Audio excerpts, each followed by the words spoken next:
Now, taking a look at some sad news out of Caswell County, North Carolina. A community is mourning after what eventually became a murder suicide. They claimed the lives of a woman and a child, and left two other children with injuries.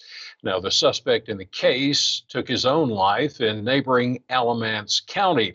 According to Sergeant Greg Ingram, the public information officer for the Caswell County Sheriff's Office, he said the case began on Saturday, May the 18th.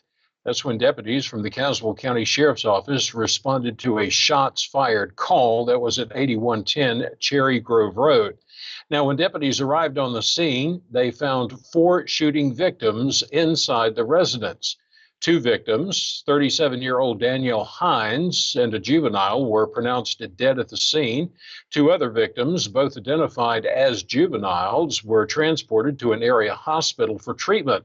Sergeant Ingram said the suspect, who was later identified as 36-year-old Anthony Lamont Seiler, fled the scene in a vehicle prior to the deputies' arrival. Now, Seiler was later stopped in Alamance County by a deputy from the Alamance County Sheriff's Office. During that encounter is when Anthony Lamont Seiler later died from a self-inflicted gunshot wound.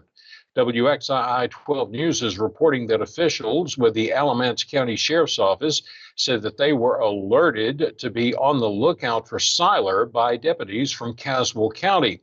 Now, officials said one of their deputies initiated a traffic stop for Seiler that was in the area of Rawhut Street, which is in the Burlington area. During the stop, the deputy instructed him to get out of the car. Deputies said that Seiler then shot himself while he was inside the vehicle and died from a self-inflicted gunshot wound. WXII is also reporting that Danielle Hines, who died in Caswell County, was a correctional officer for the state prison system. Hines began her career with the North Carolina Department of Adult Correction back in December of 2020.